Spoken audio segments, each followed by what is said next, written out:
Zimbabwe, the land of milk and honey, or as it stands now, the land of endless queues and disappearing dreams. If there's one thing we excel at, it's turning political tragedies into reality shows, complete with plot twists that would make even Hollywood jealous. Today, the plot thickens as President Emerson Mnangagwa's loyal enthusiasts, aka the Constitution Benders Club, prepare to serenade the nation with their latest hit single, Third Term Till Death Do Us Part. Now, let's not get ahead of ourselves. We all knew this day was coming. The man once nicknamed the Crocodile didn't earn that reputation for his love of gentle waters and peaceful retirements. No, Mnangagwa is a man with ambitions so large they could be mistaken for Zimbabwe's national debt. And his friends, are already sharpening their pens and polishing their excuses to rewrite the Constitution faster than a student cheating on an exam. Who needs term limits when you have national stability to uphold, right? Stability, as in keeping the same person in power until their portrait on the wall starts sagging from age. And what, pray tell, are the reasons we're being sold for this constitutional gymnastics? Let me guess.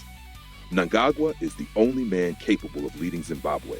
Yes, the same Zimbabwe with 70% unemployment, currency gymnastics that could confuse a mathematician, and roads so full of potholes they resemble lunar craters.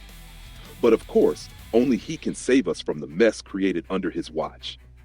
It's almost poetic, like the firefighter who moonlights as an arsonist, then asks for a promotion for putting out the very fire he started. Let's talk about the Constitution, the sacred document that supposedly governs our land. Once upon a time, it was written by the people, for the people.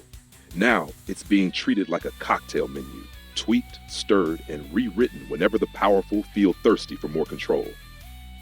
If Mnangagwa and his cronies have their way, the Constitution will soon resemble a coloring book where every page says whatever the president wants.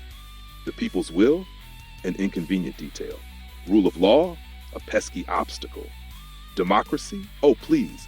Democracy is just a fancy word politicians use when asking for votes. Once they're in, it's more like, thank you, citizens, and goodbye until further notice. And where are our brave leaders who should be speaking up? You know, the ones who swore oaths to defend this nation. Vice President Constantino Chiwenga, are you there, sir? Or have you gone fishing with your revolutionary principles? What about the army commanders, the pastors, the bishops, the so-called moral compass of our society? Why so silent? Oh, I see.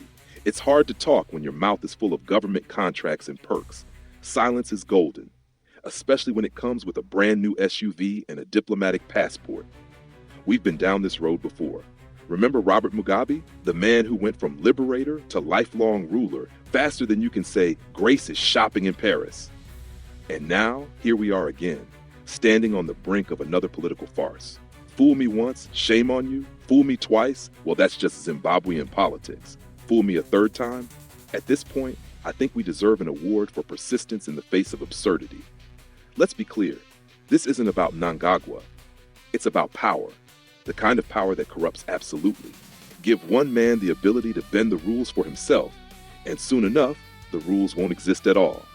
Today, it's term limits. Tomorrow, it's elections themselves. Why bother with ballots when you can just declare yourself president for life and be done with it?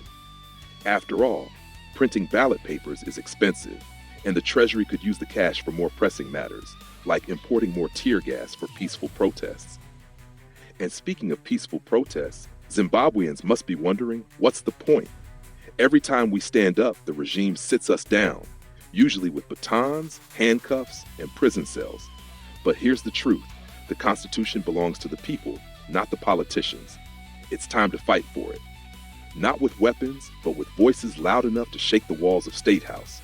Mnangagwa's third-term ambitions are nothing but a declaration of war on democracy, and every citizen has a duty to resist. Now, let's talk about legacy. What kind of legacy does Mnangagwa want?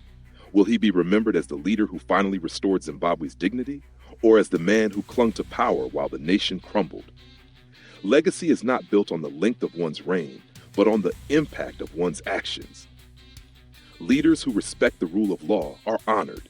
Those who rewrite the rules to suit themselves are eventually consigned to the dustbin of history. right next to their hastily amended constitutions. And finally, to all Zimbabweans, let's remember this: power belongs to the people. Politicians may think they own the country, but they are mere custodians. The Constitution is ours, and it's up to us to defend it. Mnangagwa's term ends when it ends, not a day later. If we allow this circus to continue, we might as well rename the country Mnangagwa and declare it a monarchy. Let's not give future generations a nation where democracy is a forgotten relic and presidents come with expiry dates written in disappearing ink. The time to act is now. Speak up. Speak out. Let Mnangagwa know that Zimbabwe is not his personal playground, and we are not his obedient children. The Constitution is a contract, not a suggestion. And if he doesn't like the terms, well, he can always retire. We hear farms in Kwekwe are lovely this time of year. And that's the hard truth, folks. The future of Zimbabwe doesn't belong to kings, crocodiles, or twisted constitutions. It belongs to the people. What do you think about these third-term ambitions? Drop your thoughts in the comments below, and remember to hit that subscribe button to stay informed with the sharpest takes and the boldest voices right here on Zimwaves TV, your home for truth, power, and unapologetic commentary. Until next time, stay woke, stay bold, and stay subscribed.